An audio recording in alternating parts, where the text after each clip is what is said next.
Hello, everybody. Welcome to Friends Occasionally Not Disagreeing. This is Cody. Apparently, I'm doing something right these days because I've been hosting again after a long period of passing it off on all these guys. But anyway, I'm back here tonight with another full house. This is great. We got Brett here with us tonight, Justin's here tonight, and we have Dan with us again. This is Dan's third episode total that he's going to host, although they may not come out in that order perhaps. But with three episodes, that puts him only two behind Dave Mansell for all time. Oh, I'm definitely beating Dave for sure. Those numbers may not be entirely accurate, but they're probably close. Anyway, let's move on. We're going to talk about The Electric State tonight on Netflix, which is kind of like the movie people are chatting about at the moment here still. Not necessarily all for good reasons, but we will talk about that tonight. And I'm curious if we got some hot or not so hot takes in here on this one today. But let's check in with everybody, see what they've all been up to as always here. Why don't we let's go Justin to start off tonight. What you been up to? Been watching the snow gradually, melt until there's finally grass on the ground again, and it's the second day of spring as we're recording this, and has snowed about an inch or two, just within the past couple of hours. So, welcome to the UP, eh? But in general, I've been just doing a lot of reading, still going further into the first book of the Wheel of Time. Nice. Yeah, they have left Maryland at this point, and it's really amazing how much they compressed the story in the show compared to the books so far, anyway. Where it just feels like there's a lot more time for the world to breathe in the written form. So that's been kind of a focus, and also the thing that has been devouring the most of my time recently is a game called The Bazaar. It is currently in open beta, and I first heard about this from a YouTuber that I followed, months and months ago. At that point, the game was only in closed beta, so you had to either get an invite or like do something special to actually be able to test it out. But now it's open to anyone who wants to give it a shot. I think the website is playthebazaar.com. And it's basically, I've heard it described to me as Slay the Spire meets Teamfight Tactics. I've never played Teamfight Tactics, but I have a friend who's really into that, and that's sort of like a League of Legends spin-off kind of a thing. But basically, yeah, it's very PvP, but you don't really, it's not really active. So the game involves you building a deck as you go. So you start with nothing. Yeah, you get like one card or one ability, and then you kind of spend coins or you get cards as you go, and you're just trying to compile something that you think is solid or gives you a chance at winning against either monsters or other players eventually. And you just kind of go as far as you can and see how synergies work and everything. And despite being in just beta form, it is a surprisingly addictive and well-rounded game. Free to play, though there are like options to spend money on either cosmetics or I think it's been kind of contentious, but you can spend them on certain cards that aren't available to people who don't spend money. I haven't dabbled with that yet, especially in a beta, but it's a very addictive game. Each match takes roughly half an hour, depending on how well you do. And yeah, there's just every time I play it, I see a different strategy or a different way I can approach things. It's like, oh, if I am going for, say, a poison build, there are abilities that will build off of that, and that they might also sort of turn it into like a fire build on top of it, or they might it might synergize well with things cards that slow other cards or that hasten other cards, or there's just a lot of layers to what looks like a very simple game on the surface. If you have any interest in like strategy or deck building games and you don't mind a bit of sort of asynchronous player versus player stuff, highly recommended to give it a shot. It's free, and it's a hell of a lot of fun. Just be prepared to sink hours and hours into it if it actually does turn out to be something that's up your alley. Um, so yeah, the Bazaar. Forgive my ignorance here. Are you saying Bizarre or Oh, Bazaar? the second one, like a market, the Like a Bazaar. market. Okay. Yeah, Like it's like kind of like Balatro. where Sounds like you're just describing Blancho. I haven't played it yet, but No, it's not poker. It's all like okay. weapons and spells and things like that. A very, very cool game. You know who would love that game, honestly? Like 100% not joking? Dave Mansell, Hmm. I could see that actually. host of 2 episodes here on the Fond Pod. A reminder to our listeners, Dan is on his third here tonight, so just keeping that out there. I'm gonna lap Dave soon. Well, Yeah. that's only gonna take a couple more. You'll get there. Yes, yes, yes, yes. That does sound fun though. That sounds kind of interesting. That does actually. I wasn't joking. That does sound like a game he would enjoy. He used to play. I lived with Dave for a year, and we used to play a lot of those card-based spell games. So it does sound like something he would tell him about that. If Sure. Yeah. if anybody knows a way to get a hold of this guy, maybe If you actually good luck listen there. to our podcast, maybe that would be a way, but yeah. Oof. Ouch. Ouch. Ouch. All right, let's go to Brett next. Brett, what you been up to up there? Sure. Well, I bought concert tickets yesterday, and it Oh, was the most stressful thing I have done in years. I was so quick backstory on it. Over the last year and a half or so, Sleep Token has become Miranda's favorite band by a long shot. They have never toured the US. They're a British band. They've only played like a couple like solo shows here. And they have a new album coming out, and they like dropped like a tour list. And so we were all pumped up about that. And I got a pre-sale code so I could go in and get buy tickets before the general public. And I had all my stuff like ready to go, and I'm like ready to do this. And to make it long story a little bit shorter, essentially I had tickets picked out, went to click buy, and my phone app crashed. oh, And I had to go back to the end of the line, the virtual line, and we did not get tickets for Detroit. oh And no. I felt absolutely sick, like literally physically ill. I was like, this is the worst moment in my existence. Redeemed myself Oh, because sales go on by time zone, and I snagged 2 tickets for Chicago. oh wow. So we are currently planning to be in Chicago in September for that show.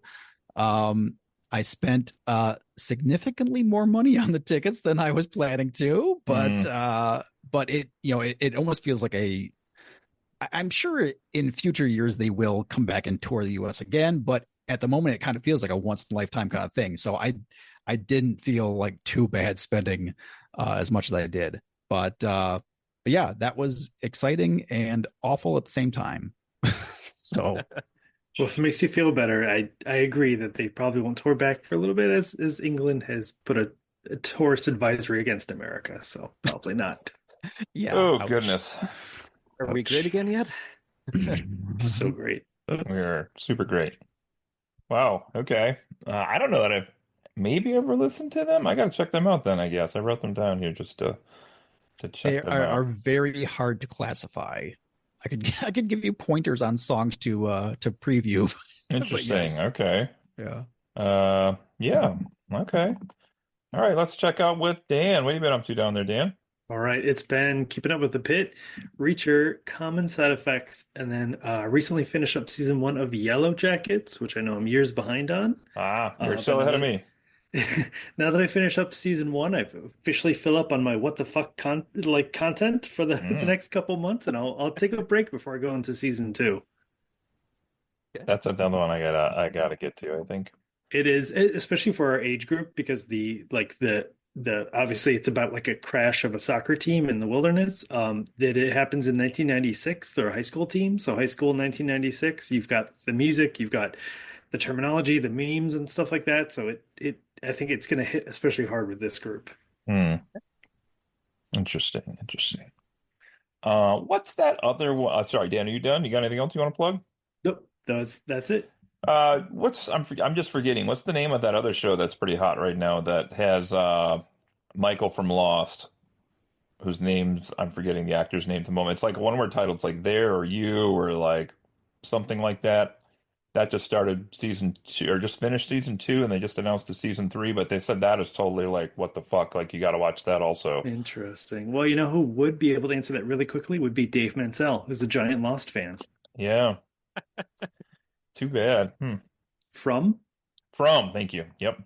What is that on? Does it say what happens on? You got it up there? So clicking through here. Curiosity. Yellow I think Jackets, I I looked believe, it is up. I want Prime. to Is say it's that like correct? I think it's my Yellow Jacket says Prime and Netflix actually.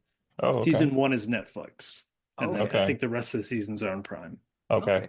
I want to say From is Apple TV. I think I looked this up before. Yes. Oh, well, no wonder no one's seen it then. Okay. Yeah. Oh, it's an MGM Plus series. So I'm not sure exactly what it's on, but Hmm. Yeah, it says Apple TV, MGM Plus / maybe the Roku channel. It's a little hard to tell, but Am I the only one who feels like they've only even heard the phrase MGM Plus like twice ever? Like, is oh that no, this I I hear real? think might be now. my first time. Okay. All right. Awesome. Well, my end, I'll just kind of go briefly here as well. This has just been like a super busy week. This was, as I'm recording this last week, just finished up for school before spring break. High school teacher here, obviously, and the kids were just freaking nuts this week, all over the place. But I did find time to do a couple fun things, mostly just kind of plotting out here. Some of you guys know I also occasionally will invade our friends occasionally not disagreeing podcast with a little wrestling update here and there. So I also run a page currently called Positively AEW on Facebook, and I've been exploring possible name changes and domains and website hosting and things like that, while simultaneously trying to decide if I actually have time in my life to do even more of anything, because I probably really don't, because I don't know, I'm pretty busy, but. So that's been interesting, but I will put a quick mention in here. Wednesday night's wrestling episode that was on featured a street fight where a guy by the name of Adam Copeland, who used to be Edge in the WWE, took out a large chunk of wood that was covered in nails and slammed another guy in the stomach with it. It hurt, no big deal. Hit him on the back with it. It hurt, no big deal. But then laid it on the mat in the middle of the wrestling ring and gave the guy a suplex on it. And this is John Moxley. And he was laying on this kind of like bed of nails type effect, and then like sat up from like his waist, and the nails were embedded in his back. Like the board was actually stuck in his back. And they had one of his allies came in to like pull it out and tried to pull it out, and quickly they found out that like some of the nails must have twisted inside of him. And so God. there's this scene you can look up of them pulling the board, and like his back skin just like pulling with it and then like twisting, and they actually couldn't get it out for a little while. What And the so he kind of ran with it God. and just walked around the ring with it in his back a little ways till they finally got it out. But also sounds like a fun. Yellow Jackets crossover with that. Fun side note on that, they were in, I think, like Omaha maybe for Wednesday night, and there was a huge snowstorm there, which came here eventually as well. And there were no flights in and out, so he drove 11 hours from Cincinnati, Ohio to Omaha, Nebraska to do a like 5 minute or whatever 20-minute part where he got a board in his back full of nails, and that was what he did that night. So like his dedication is just ridiculous, but. Oh.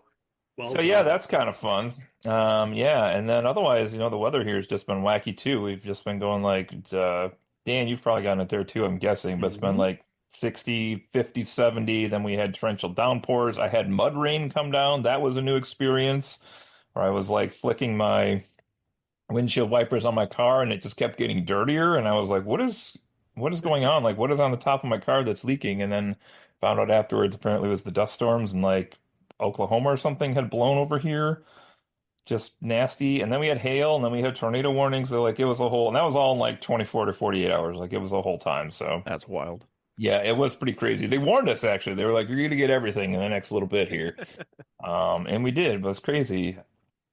Last thing I'm just gonna say is, some people are crazy. No. Just putting that out there. I've been starting selling stuff again here, video games that Dave and I have been trying to pawn off for about 5 months here now. And I had a lady, hopefully she doesn't listen to our podcast, but I had a lady who bought Animal Crossing DS, no, 3DS from me today, and yeah, I had it listed at $17, okay? And she was like, "Can you go any lower on that? I don't know if I want to do 17." And I was like, "That's about as low as I'll go. I'll meet you halfway." She lived like a half hour away from here. And I was like, "I'll drive and I'll meet you if you want to meet me at this place and I'll sell it." And she's like, "No, it's just too much money." And I was like, "Well, I'll tell you what, I will sell it to you for $15 if you come and get it." And she was like, "I'll take that deal." And I was like, "So Should you're gonna burn spend $7 in gas. hours worth Yeah. of gas to save $2?" Okay, yep. She actually showed up though, which is more than I can say for some people I sell to. So Part of there the we go. deal. You're fired. It is what it is. No more Department of Education. Let's move on. It's a thing. Anyway, let's get into some happier question mark topics here as we look at the new film on Netflix, The Electric State. All right, as mentioned, I think on the onset here, this seems to be the controversial movie right now, and sadly, it's not due to some graphic sex scene. This is just because what we have here is a movie that people seem to be pretty divided on. So, as the time we're recording this, just a couple whoop versus whoop, high versus low here for us. On Rotten Tomatoes, this currently has a 15%, which I'm sure if our host Joe was here, we know what he'd be comparing it to, the classic movie Hitman by Glenn Powell. But audience rating on Rotten Tomatoes is 71%, so huge difference there. On IMDb, it is only at a 6 out of 10, but it is the number 3 rated most popular movie at the moment. On Google, it has a 70% audience rating, which, of course, you know that means it also has a 29% rating on Metacritic at the moment. So, really, all over the place with this. Pretty awesome. I honestly can't wait to hear what you guys have to say about this, to be quite frank. So, I'm excited we're doing this one. Okay, a couple things other on this. Let's see. This supposedly I've seen between 280 to 320 million dollars for the budget on this. We've discussed this on the podcast in the past.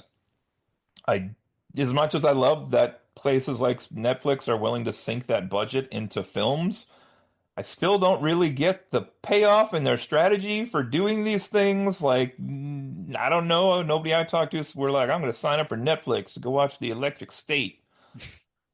Which also made me question, like, do people even watch Netflix for like movies anymore?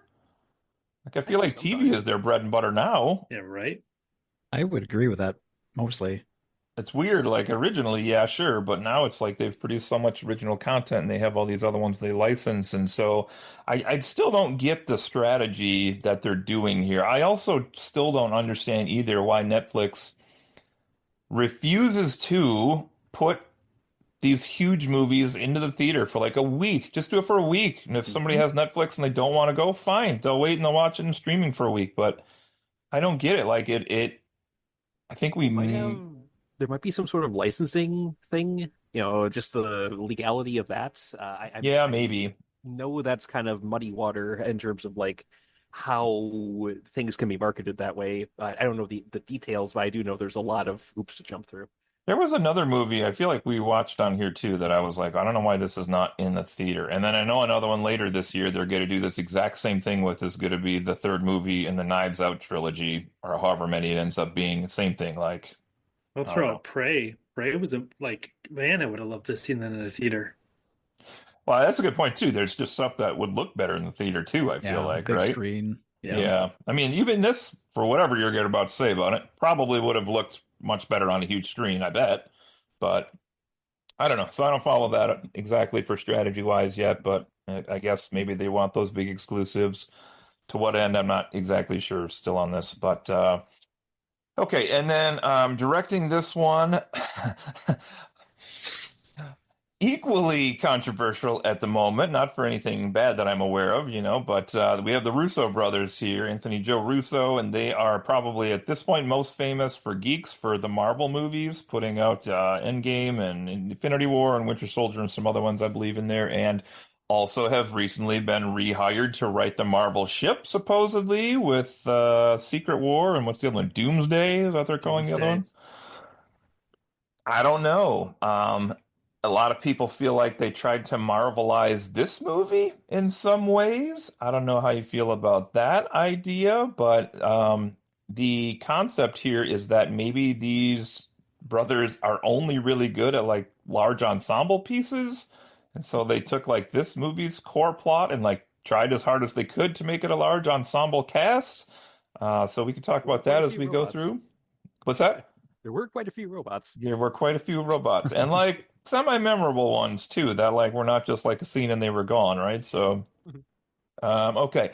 And then let's see. Lastly here, I guess on this one, just to think about the origin story. I'm going to come back full circle to this towards the end here, but this is based on the books, or actually the book in this case, I guess specifically by Simon Stalenhag, who is the author of this and also Justin's Tales from the Loop RPG that we played together on this podcast. And I got a book laying here about 5 feet from me called Things from the Flood, which is also a show on Amazon, which I've never watched either, but I hear. Actually, I'm going to save that thought till we get to the end of this discussion. Okay. We will come back to that. So, all right. Um, I don't want to do a whole plot summary on this one. Just we will have some spoilers in here probably for people. So if you haven't watched it yet, this would be your chance to kind of, don't turn us off, but maybe put us on repeat, but silence your computer just so we can get that play number up. That would be nice. Okay. All right. And I guess the last thing here would just be kind of taking a look at a plot overview. So I found a good one on some website. I don't know if this was on IMDb or where I got this one. It says, based on the graphic novel of the same name by Simon Stalenhag, the story takes place in a reimagined version of 1997.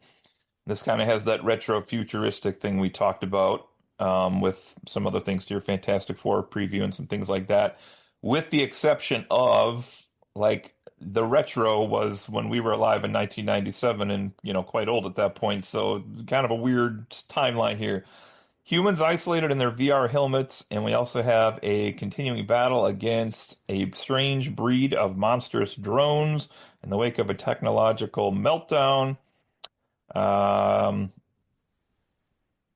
this is essentially the story of a girl and a robot who are more or less going, let's call it cross country for sake of geography here, trying to find the girl's brother? Question mark. And then we meet up with we'll call him like a grifter type guy who has like a little sidekick robot as well. And then we have a hunter that's coming after them. Did not mention on the onset, so apologies. Casting this one really quickly. Main character here, we have Millie Bobby Brown from Stranger Things, and Chris Pratt is going to be the guy, the grifter guy I'm talking about here, who's kind of helping her get across the country eventually. And then we also have some nice supporting characters here as well. Supporting actors, I would say. Woody Harrelson plays kind of a memorable robot in the movie here we'll talk about. And then Stanley Tucci is kind of the main villain, if you want to think of him that way. Giancarlo Esposito, who apparently is on every podcast we do now for some reason. And some other various ones in there as well. But yeah, so that's kind of where we're at with this. Anything else you guys want to mention on the plot summary here? Oh, yeah, well, we kind of talked here, but it's like this future where people have their headsets on, right? It's like VR took over their lives more or less to the detriment of society where they don't want to come out and basically spend time in the real world anymore. But yeah, anything plot-wise, just kind of an overview. Anybody wants to add to that? Uh, Anything I, we I think they forgot? hit most of the major points. Yeah, I guess again, not going to go through the whole movie, but I guess we should point out it starts with a little flashback scene of the girl, and apologies, I don't even know what is the character's name in the movie. Does anybody actually remember? I can look it up if not, but Hey, uh, they just call him Lemonhead like half the time, and Michelle is Millie Bobby Brown. Michelle, thank you. okay. And oh yeah, Ki Kwan's in this too. We got all kinds of fun cameos here. And Yeah, the okay, robot, so I think, was Cosmo, I believe, was the robot. yeah, there you go. Yeah. Yeah, so Which do you know who voiced that? Uh, Alan Tudyk. oh, that's who he Oh, was. I saw him in the cast list afterwards, and I was like hard telling who that fucker was because he does so many voices. Like, Yeah, right. nice. At this point, I just assume. yeah, I was like, yep, that's he's so funny too because all of the things he's done voices for over the years, and like in my head, he's still Steve the Pirate from Dodgeball. So Oh yeah. it's just, he's done Star Wars and Marvel and all these other things. I'm like, no, Steve the Pirate. Yar. So, Oh. all right, cool. All right, let's get into this then. So, I guess, do you guys want to talk about positives? You want to talk about some memorable things that you liked about it? Do you want to go right into criticisms you may have had or performances? Where would you guys like to go first with this? Just kind of open up here. Or if you want me to just kind of guide, I can do that too. But For what's me, I our feel like anything I say would lead like right into like the meat and potatoes of the criticism slash Yeah. overall Okay, response all I right. have towards this thing. All right, well, let's start maybe with a couple positives then. Is there like a particular scene from this film that you enjoyed that you wanna to highlight? Oh my God. The taco playing the piano and all the covers of the songs made the movie. That That's pretty was good. that was fun. I will Yeah. say it's a good looking film. I mean, Yes. one would hope so for the amount of money they spent on it, but yeah, Hmm. it's a definitely some of the best CGI I've seen in a while. Like in terms of like making it feel real and believable with the human characters on screen. So I have to give Hmm. it props for that.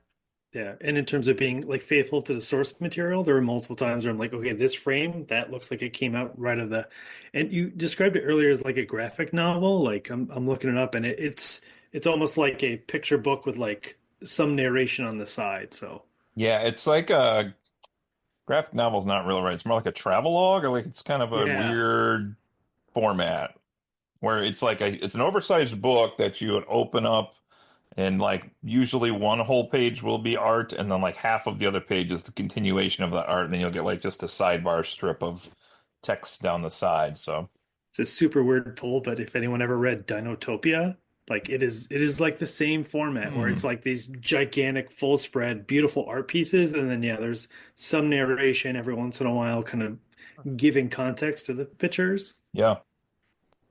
See, I was Yeah. always, I mean, we were chatting a bit before we started recording, and I was under the impression that this was just an art book.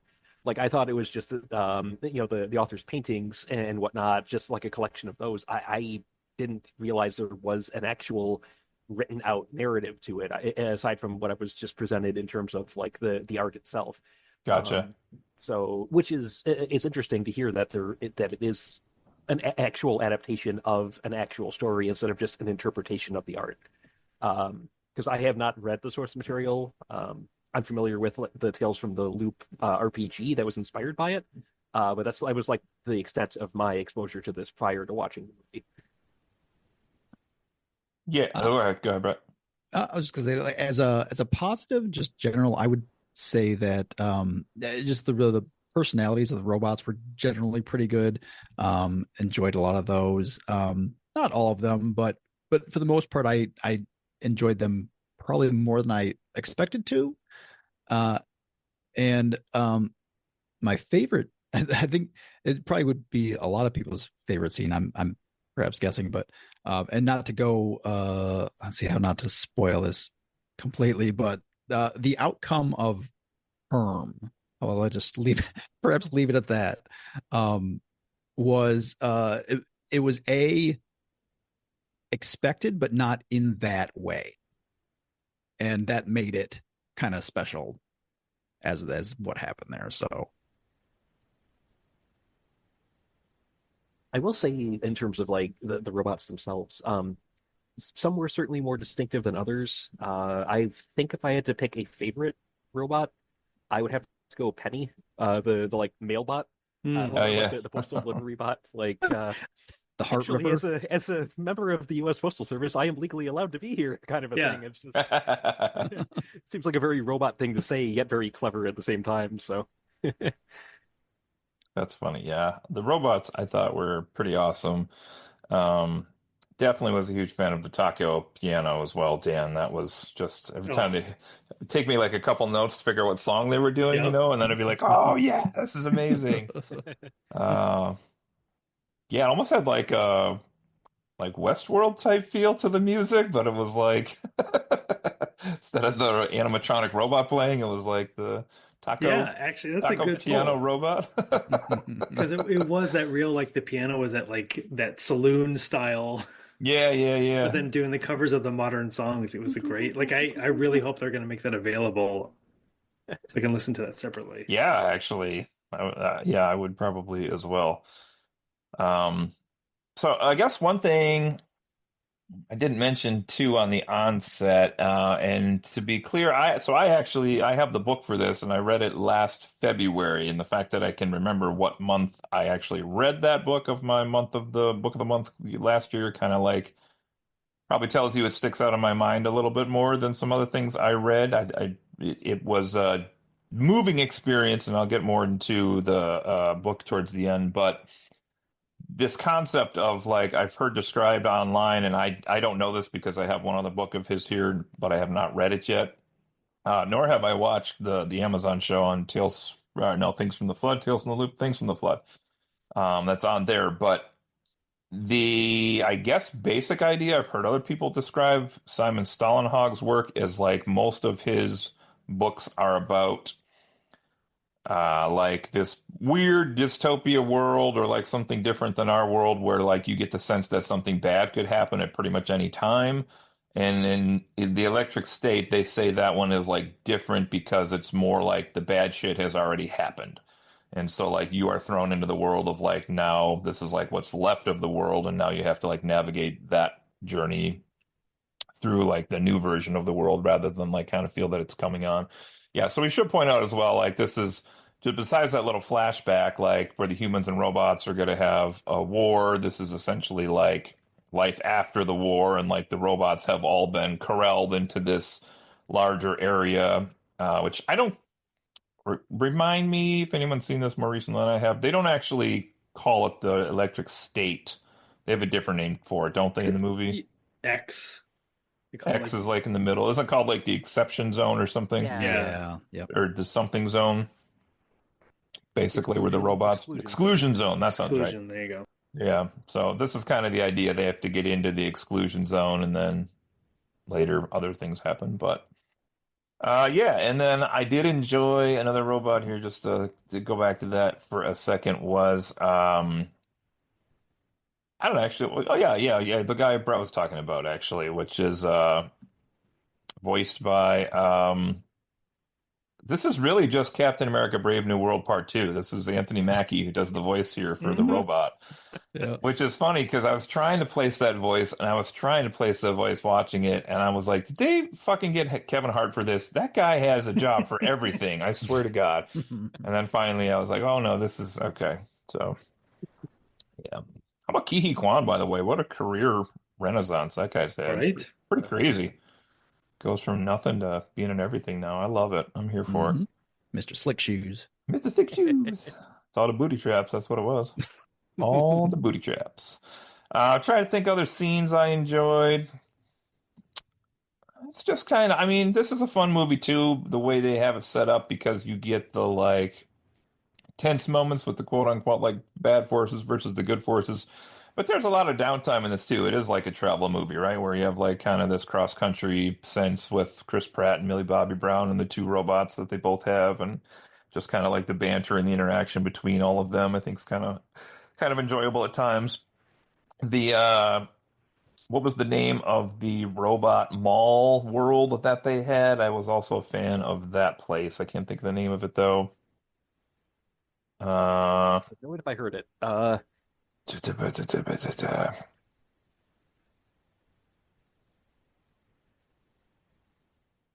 Yeah, I actually don't see the name of it in this particular thing I'm looking at here, but anyway, they find a mall at some point. I was a big fan of that. That's kind of where we're introduced to a lot of these other robots because they all live together in this big mall led by Mr. Peanut of all people, a giant mechanized Mr. Peanut, which is Woody Harrelson basically doing his best like Martin Sheen. I was like, is that Martin Sheen? No, that's Woody Harrelson. Okay, great. That's sounded like him though, so that was pretty cool. That's not inaccurate. Yeah. Anyway, all right. Well, let's keep going here. Performances. What did you guys think of the actual human actors, I guess, in this, subtracting the robots and the voice actors? What did you guys think of the principal human actors here as far as their job they did?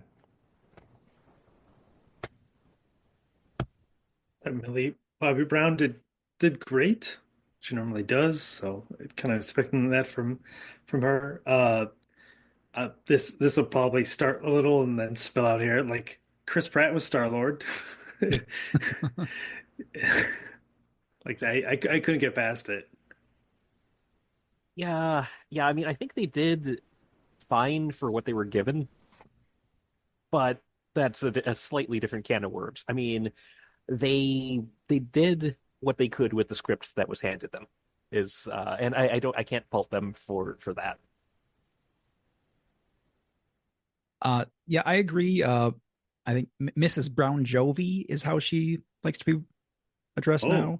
No, no, I think she did great. I do. I've seen a couple other things that she's done recently, and I feel like she's been pretty good in a lot of stuff.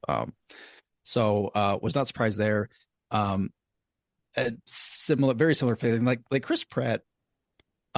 He's got his niche now. He's like the action comedy guy. He's like probably like one of the best ones we've had since like Mel Gibson, which that comparison is not lost on me completely.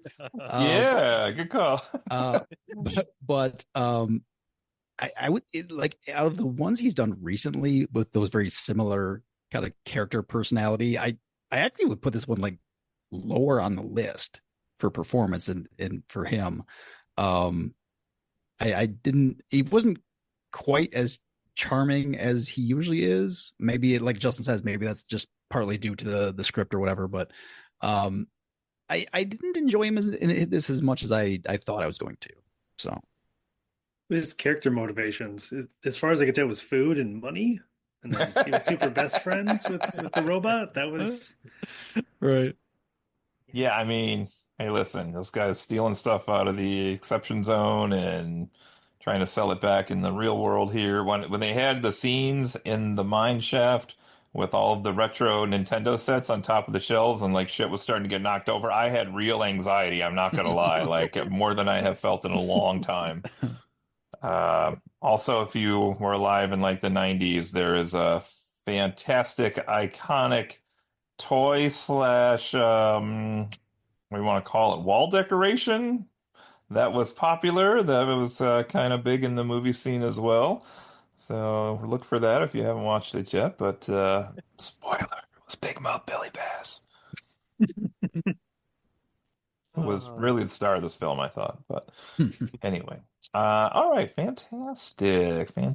as a minor note when the two human characters and the VW Bug, their hair was so similar, I was struggling to figure out who was talking unless I could actually see their face. Wow, The same like kind of like curly, wavy, like blonde kind of bob. interesting. What a compliment. Yeah. Uh, I don't know that I'd add much to those two, as you guys said. I feel like Millie Bobby Brown, I love in Stranger Things. I don't think she's a particularly strong actress, and I kind of, just like Chris Pratt, I kind of get the sense of like whatever your impressions of them were before you watched this probably didn't change a lot after watching this. I totally agree with you guys on like Chris Pratt. Like he was on, what show was he on? Community or Parks and Rec? Parks and Rec, right? Parks and Rec. I never watched that show, so if you did, like. Is Star-Lord just his character from Parks and Rec, or did he actually like transform, or has he been literally one thing the entire time? I don't know because I haven't seen it. Dumb Star-Lord in there. Yeah, I haven't seen it, but the impression I got from the clips I've seen is more like it's just very like like dumb and like very like less masculine, I guess is the way I want to say it. Which is funny because now he's only like fake masculine in everything he does, so it's like he thinks he's masculine or he tries to be masculine. Giancarlo Esposito, he's only like physically in the movie in a few scenes, but he just seems to be pretty solid in everything he does, man. That guy's got like stage presence. Yeah. So He's kind of locked into a niche character as well, it seems. yeah, it's a good point. Yeah. Right, because is he alive or is he dead in The Mandalorian at the moment? Do we know? He is alive. He's alive still, so he's out there somewhere too. So Mhm. I think we need a MCU Star Wars crossover movie. That could be super messy, Oh, but a lot of speaking fun. of Parks and Recs, you're in that what was it? It was the filler buster. There's Oh, a deleted scene where Patton Oswalt does his filler buster where he literally talks about how Star Wars and the MCU can like branch over. It's Just pretty wait till epic. Kingdom Hearts 4. I love There you it. go. I love Oh it. man, you're right. I mean, yeah, Disney owns all of it. That's true. Holiday special part two, Justin. Oh, don't tempt me. Chewbacca's Don't give me hope. Don't give me Chewbacca's hope. grandkids are going to be watching the MCU movie in the new holiday special. Stanley Tucci too. I'll just point out he was kind of a one-dimensional villain in this as well. I don't know that he had like Yeah, for the range he's shown in other things, I really like it. It didn't feel, and they gave his character like some like hints of like, oh, well, my mother was terrible, terrible to the point where I made a VR version of her that was so different, so I could like yeah, live better. But like, it was a little hint, and I was like, give me more of that. Like, show some depth. How does that affect him? But it was Mm. just one and done. yeah, fair Which enough. again, I think it's just the script they were given, not necessarily any reflection on their acting abilities. So, because I mean, if they Yeah, had been it's developed more, then sure, that he could have done something with it. But right. he had Yeah, a lot to work with. Yeah. yeah. I suppose you can't just go rogue as the actor and be coming up with an entire side plot, but the director being like, what are you doing right now? I got to redo that scene now.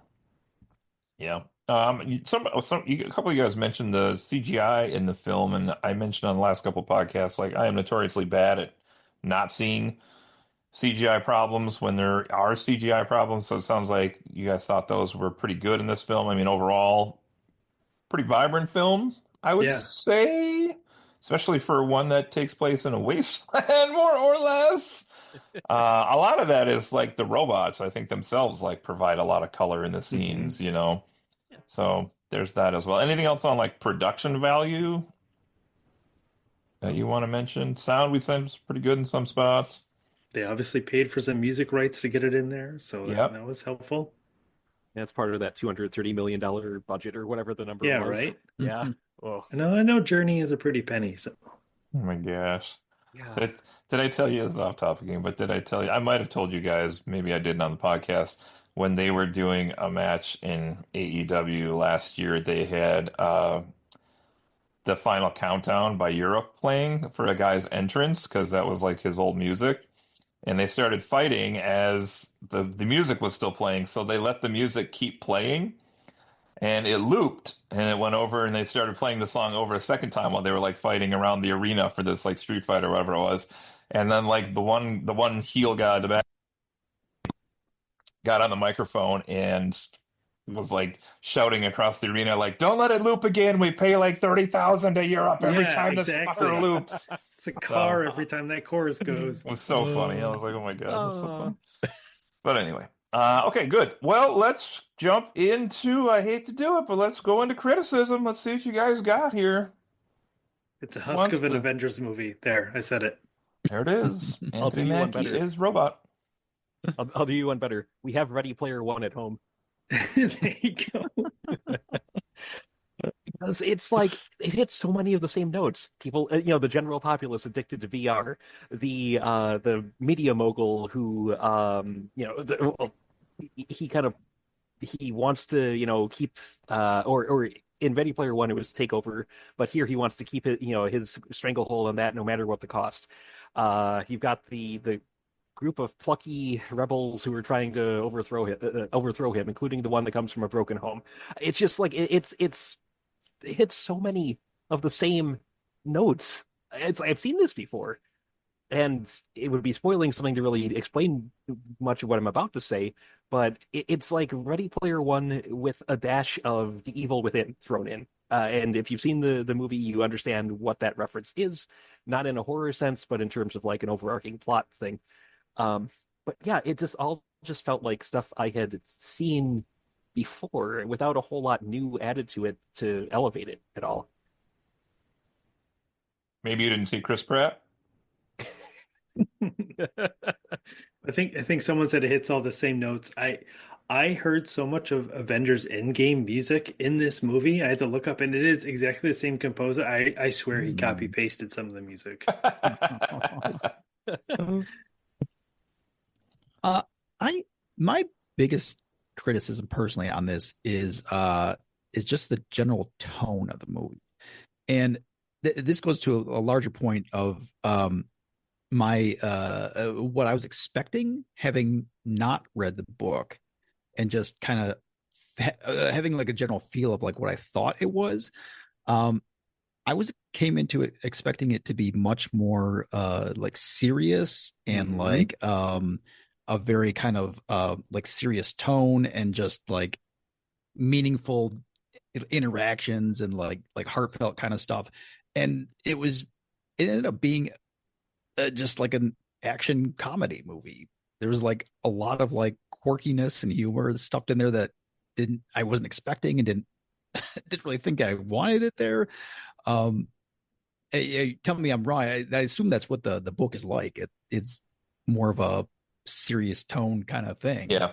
Yes. Like actually dystopian and so that's exactly what I was expecting, and that's not what this is. And I spent like at least the first half of the movie, if not more, with that in the back of my mind, just going like, this isn't what I wanted. And by the end, I kind of like warmed up to it. I accepted it and said, okay, enjoy it for what it is. But it really turned me off to start, for sure. Yeah.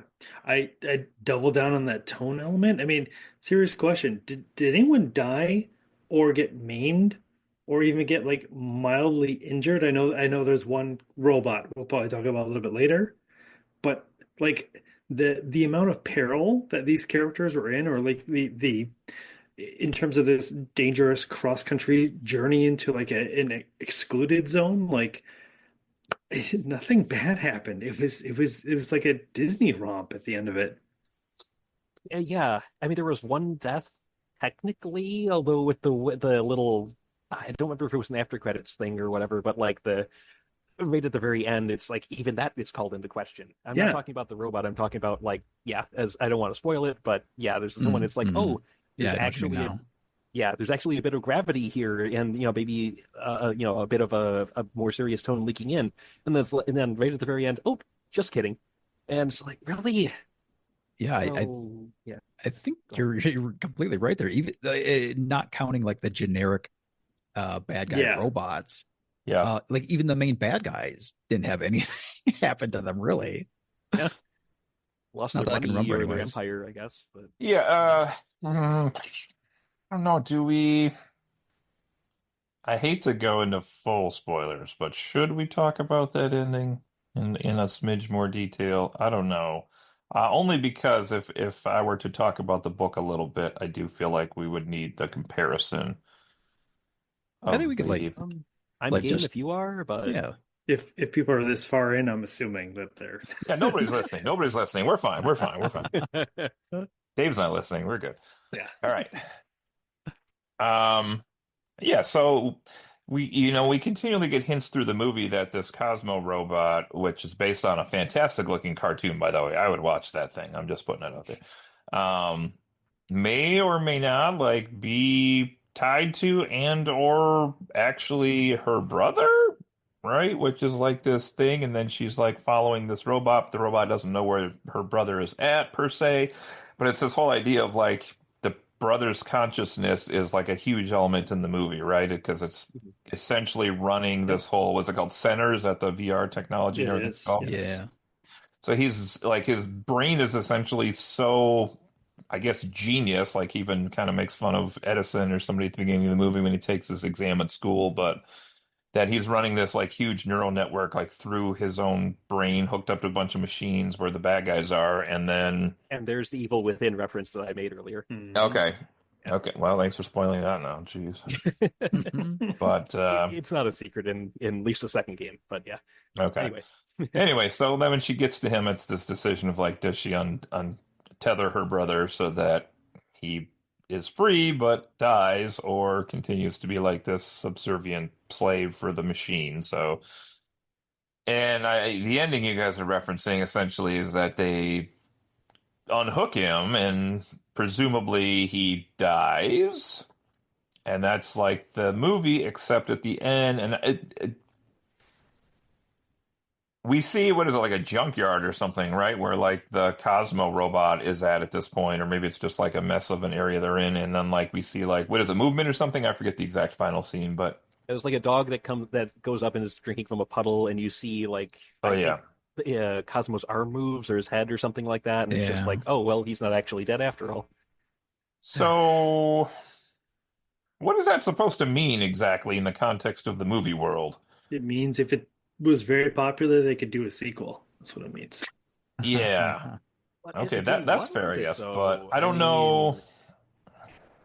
mean, Because they made it very clear that whatever Stanley Tucci's character did to him the second time, like made it so that he could not leave.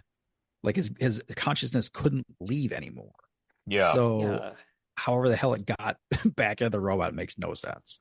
yeah. Yeah, I do really wish that scene hadn't been included.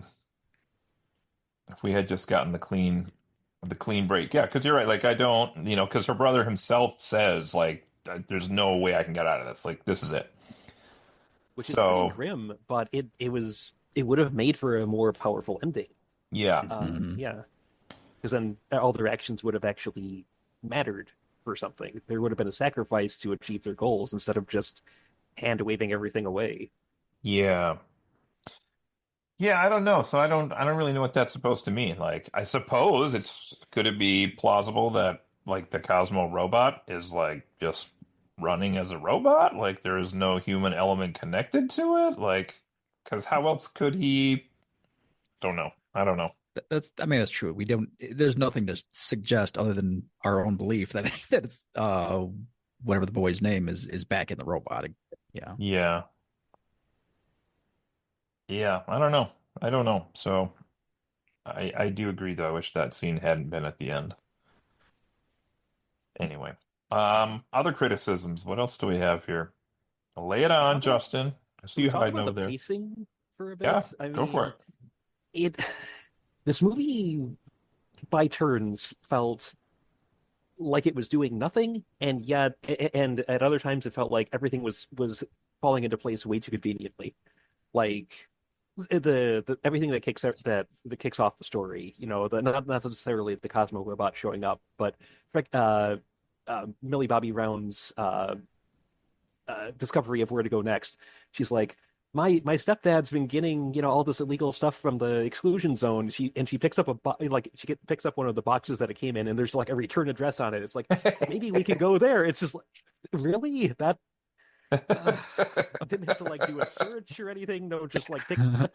And also, if this crap is illegal, like I mean, you'd think someone would have investigated the PO box that's on the return a freaking address, and this guy would have been If arrested ages ago. if a teenager could do it, surely the police could. You would think.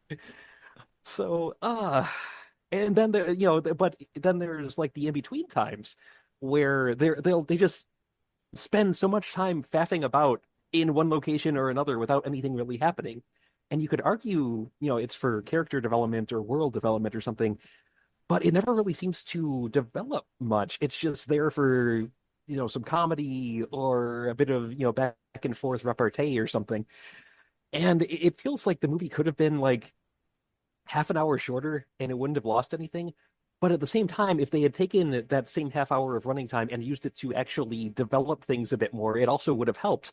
But it's in this weird in between state where it's overlong and yet everything happens too fast. Hmm. It's it's a bad spot for it to be in my opinion. Yeah, okay. Yeah, it literally is like someone, well, configuring the movie set every gauge to medium. Like, no, we're not going to go extreme one way or another. We're just right in the middle. Yeah. Like that. Yeah. That's the best review ever. All right. Oh, There were like just things that didn't make sense along the way. Like the one that really kind of stands out to me is Chris Pratt was shooting at Giancarlo Esposito's robot kind of avatar thing, and like with a gun shooting like his faceplate and couldn't break the glass. And then later on, a baseball fired from a pitching machine breaks that same glass. Right?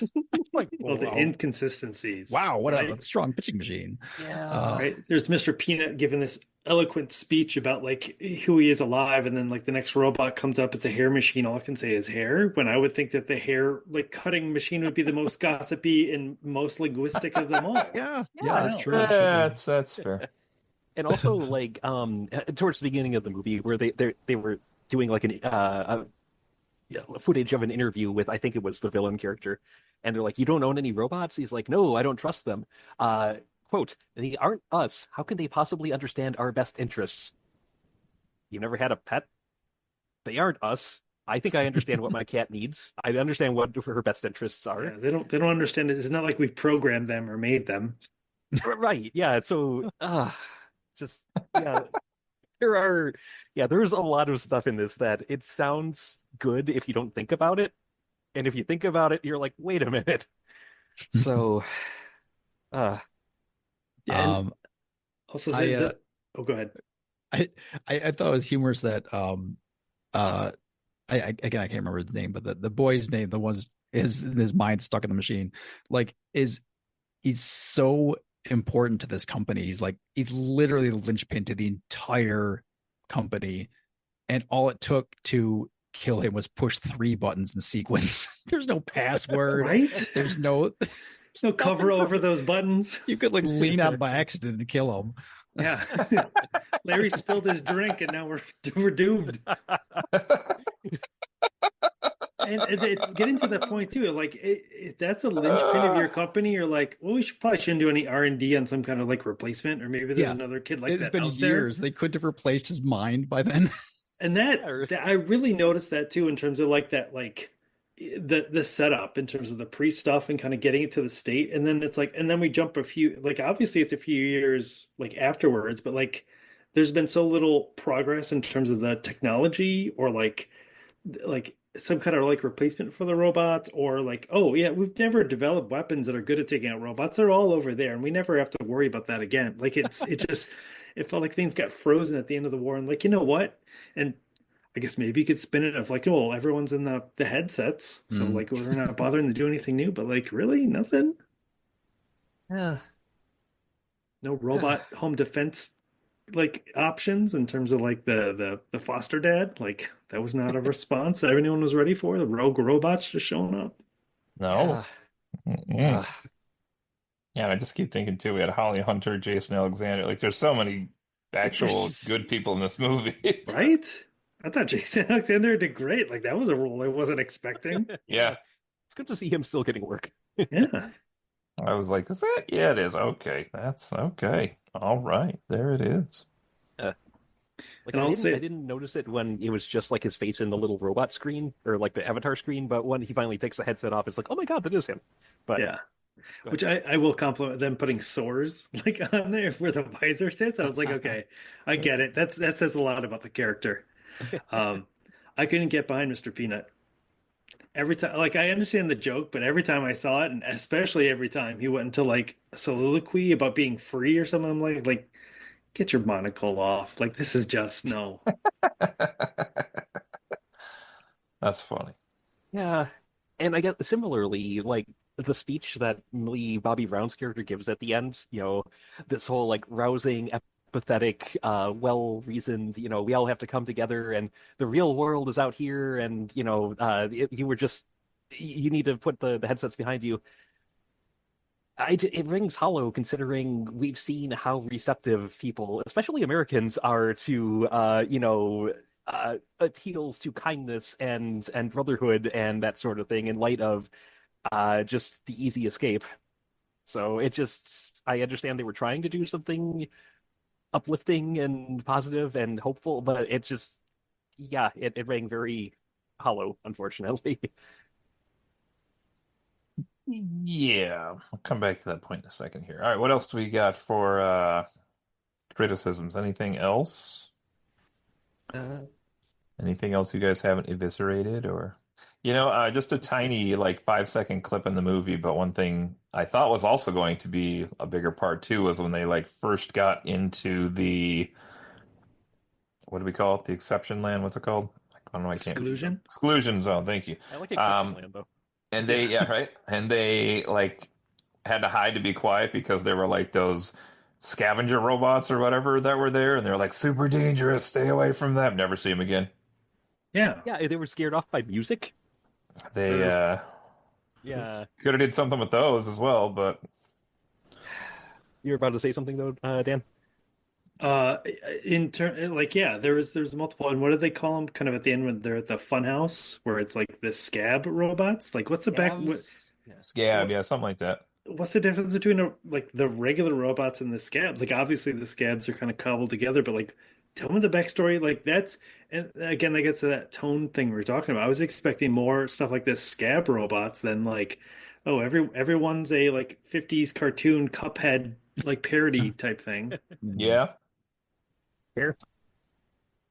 Yeah, it didn't seem very good dangerous, question. Yeah. all things considered. Yeah, like they were the neighbor kids, experiments from Toy Story or whatever. It's kind of what they felt Yeah, like more there than you anything. go. Yeah. That's what they were. Honestly, though, that Sid and his things were more scary than some of the stuff we had in here. Yeah. Yeah. Ah, Funny stuff. All right. Any other criticisms or anything else? Anything else you guys want to get out here? I'll chat about the book for just a second towards the end here, but anything else that you want to say about the movie that we didn't Anthony cover? Mackie was the Falcon. There. Continue with the Avengers parallels. All right. There we go. Okay. yeah. Well, just briefly here, and as I say, so the same before we came on the air, I unfortunately don't have my copy here in front of me because I think I brought it to my mom I think maybe Christmas, and I haven't gotten it back yet because I haven't seen her since then. But yeah, the book is really interesting. Several of you mentioned the tone, and I think that's probably a lot of people's real criticism if they know the source material on this is the book, whatever you want to call it, graphic novel, visual novel, travelogue, whatever you want to call it. It's bleak as shit. Like it is, this not even really dystopia. Like the dystopia is already kind of come and gone, and it's like a dead world that they're kind of going through at this point. And it does have Michelle is the girl. She's still the main character, but like Chris Pratt's character doesn't exist. The other wisecracking robot doesn't exist. All of the characters they meet along the journey do not exist. It's just like her and this robot, and I forget exactly, and there is surprisingly little online to like recap this because I don't know that people fully interpret what's going on here, but I don't know that she, if I recall, like even knows necessarily like where they're going. I think like this Cosmo robot shows up and like guides her essentially cross country to where in this movie it was more like seemed like the middle of the country basically was like the exclusion zone, and I think in that one it's just like everything like past a certain point was just all called the electric state, was like this big wasteland of like what used to be they call it Civil War, the second Civil War I think in the book. So it was like humans robots type thing. And yeah, it's just ridiculously beautiful. If you go through and look at the panels and the art, you can see a lot of that probably online. But the tone is just super, super dark. And it's just like, this is even as a movie far more heavy-handed with like the commentary they're trying to give to us, right? Because in the book, it's like you can see like there are skeletons still attached to their VR headsets that they'll pass, and like there's decaying bodies, but they're still like hooked in like on their last breaths, trying to get that last little hit of euphoria from like their headsets. And so it is really a dark, dark movie. And the robots in that one, I will say, whenever you see a robot that they encounter in the book, for the most part, it's like this really dangerous and startling thing that like pops up. Very, very few of the things they meet in the book are like human size. It's like, here's this giant water tower sized robot. Here's this like house. There's a house robot towards the end where like this house just like picks itself up and it turns out to be like this huge robot's head, and like you don't see that coming. And like the stuff that's broken down in like the background and like the way all of these cables are just connecting everything in society. And it's, ironically gross looking because like our world is continuing to get more wireless, but everything is like so hardwired in this version of the world that they live in that it's just gross, like how much wire pollution, if that's even a term I could Yeah. use, like exists. So it's pretty crazy. But in the book version, um, she essentially makes it to like the West Coast, San Francisco, I believe, and then there's like this one house that I forget how she saw like this vision of this house, and she gets to the house and like she finds her spoiler alert for everybody for the book, so apologies, but she gets to this house at the end and she finds her brother there. So that part is basically the same in that she is finding him, but I don't know that she knew she was looking for him in the book. I think it was like this robot was guiding her someplace, if I'm remembering that correctly. Um, Similar to the movie at the end here, like it's her brother's like hooked into the VR headset, like the rest of the world is, and somehow that's how he had been controlling this Cosmo robot. I don't know how, but somehow.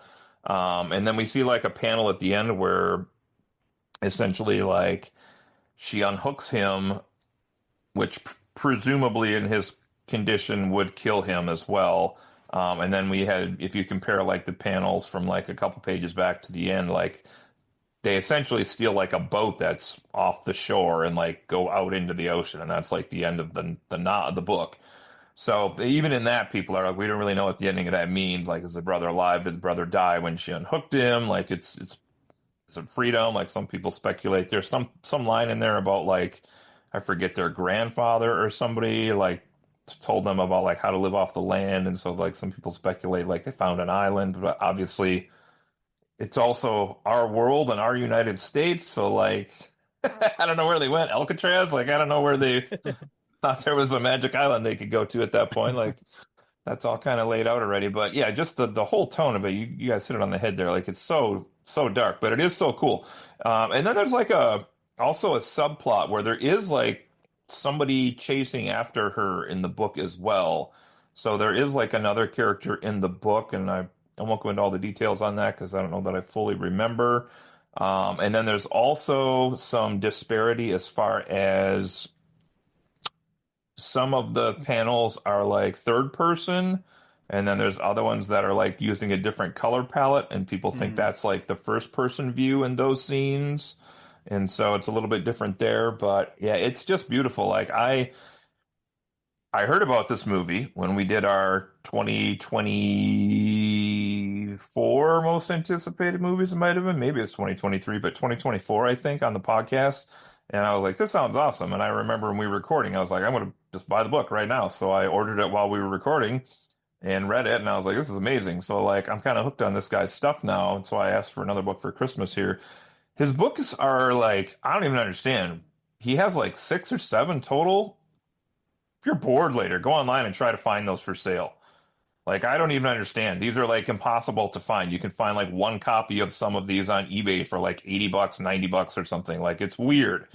So, like, there's 3 I think that you can find most of the time, but there's other ones in the series that like you just can't find. Like, it's weird. And some of them are in the same universe. So the Electric State is not in the same universe as the rest of the main ones.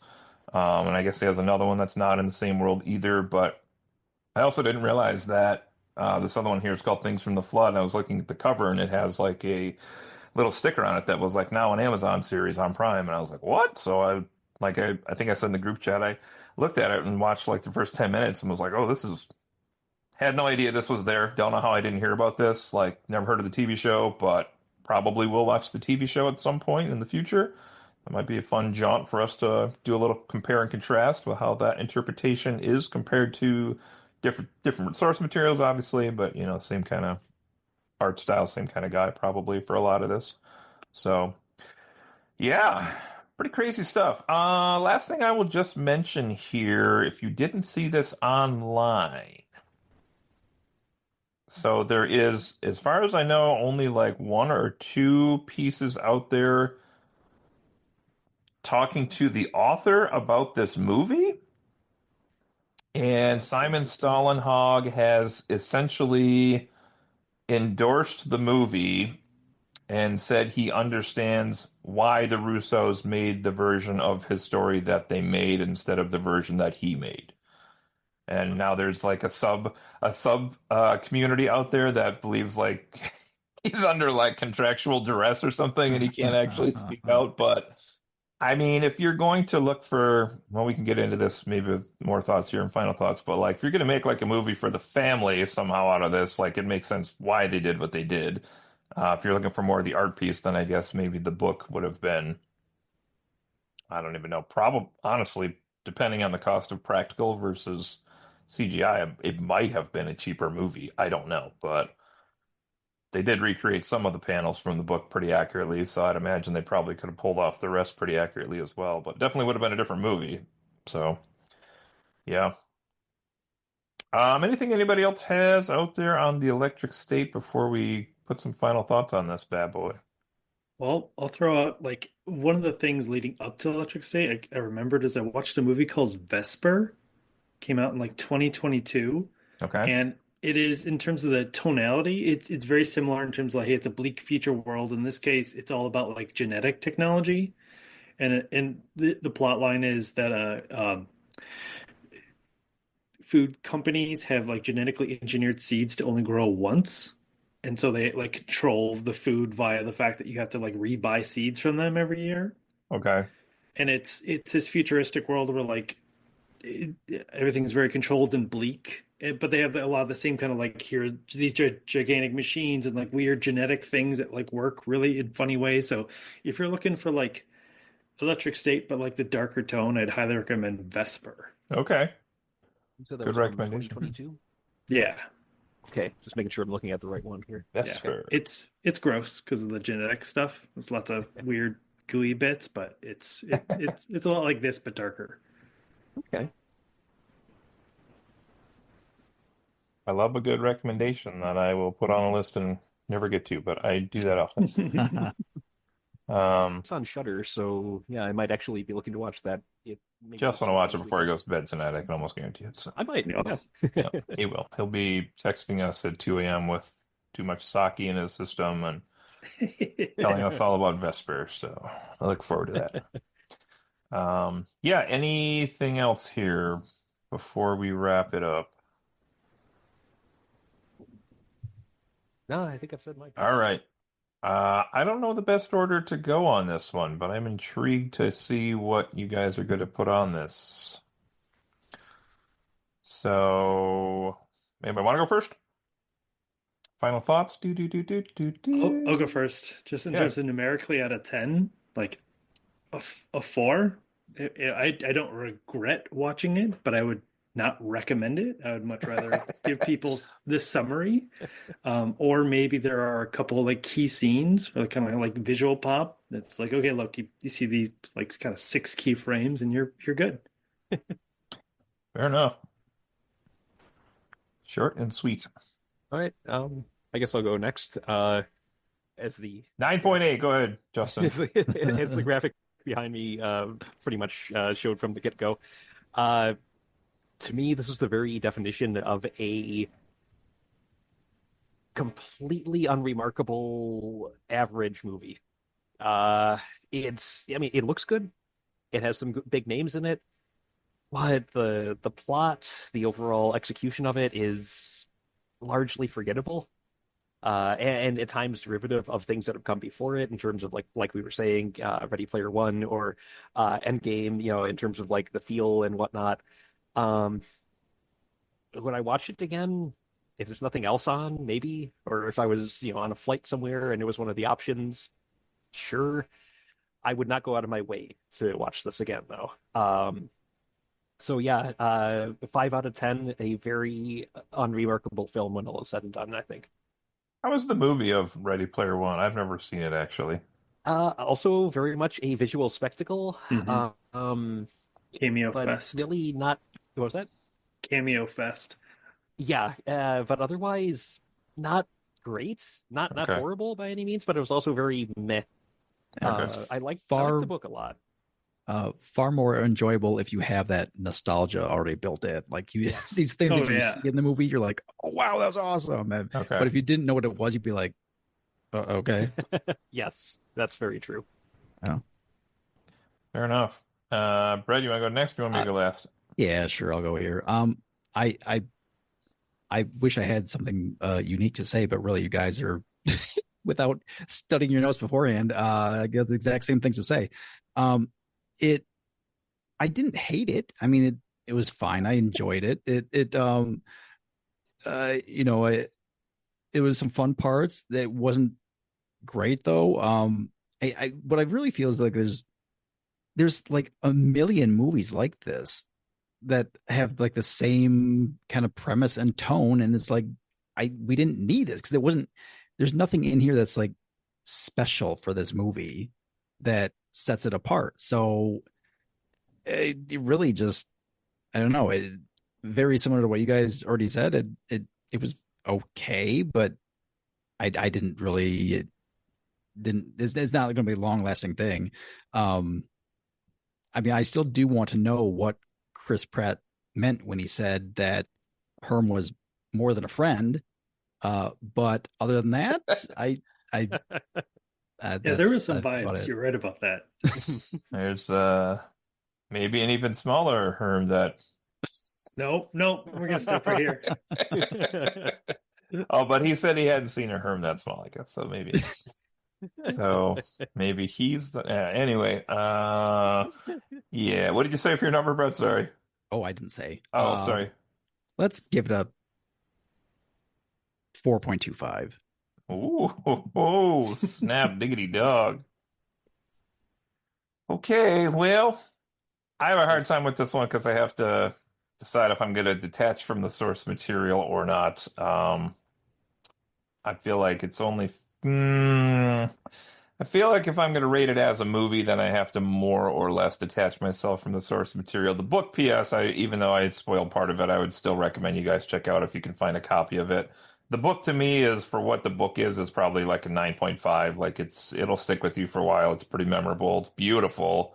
And I hope his other books are too, because I'm going to attempt to track them down over time here. But this one, I guess the highest compliment I can give this one, and maybe is the decision why the Russos went the direction they went with, is it was a movie that I could watch with my kids, and they both enjoyed it. And we watched it in two halves. And when the first half was done, they were like, "Can we watch the second half right away?" And I was like, "We're gonna watch that, at dinner time or later in the night or whatever it was." So they were into it. They enjoyed the robots. They enjoyed the like quirky humor and stuff, and probably are used to both Chris Pratt and Millie Bobby Brown at this point as well. I thought it was like an okay like cross country buddy movie mixed in with some larger themes that maybe they didn't necessarily hit as well as they could. I do feel like there's an attempt to do some kind of message in there as far as over reliance on technology for humans.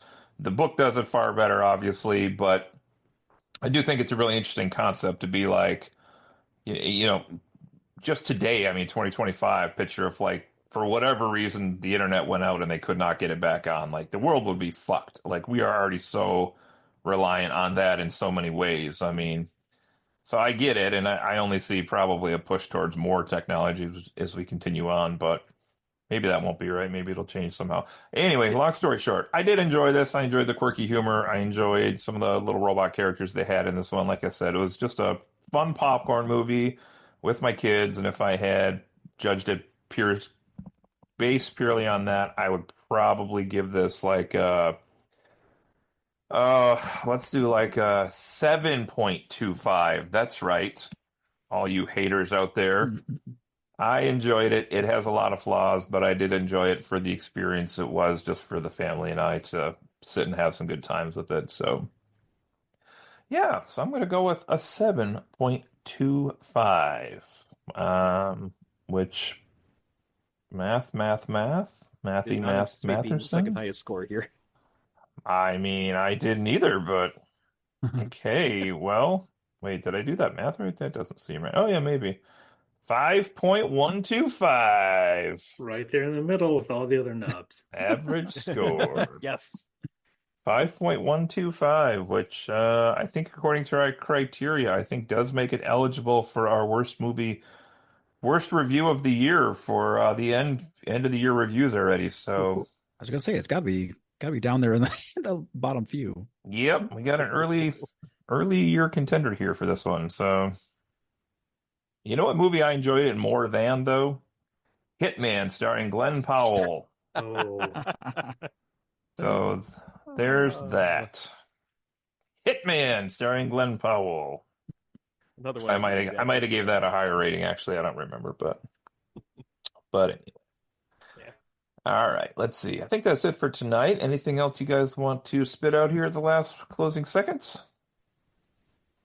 Cody, as you were giving your review, I realized that like if in the movie where they suddenly shut down everything, like healthcare is that connected to that? Is like the nursing staff taking care of people through this device, like so they could virtually take care of more people, and all of a sudden they're not able to like take care of people or like life like Great you know, question. you said if the internet turned off, we'd be fucked. Yeah. Like there's definitely people's lives relying on this thing Mm. that she just turned off arbitrarily. Yeah. That's true. Yeah, and the casters are kind of, I think both, at least I think maybe, especially in the book, but maybe in the movie, it might be only barely into that. But yeah, like people who have like chronic conditions and stuff like this is their escape to like Yeah. still have a quote unquote quality of life, right? Yeah. So yeah, I guess Jason Alexander's not with Cindy Crawford anymore. Yeah. That's done now, so. Great job, heroes. That's funny. Oh God. That's funny. All right. I think that is it for the podcast this week, the Fond Pod. Oh my gosh, you guys. Craziness, craziness, craziness. That was fun though. Yeah, I guess that's it. So we'll say goodbye to everybody. This has been another episode of Friends Occasionally Not Disagreeing. This has been Cody, that's Justin, that's Brett, and that's Dan, and we will see you all later. Take care. Bye. See you next time.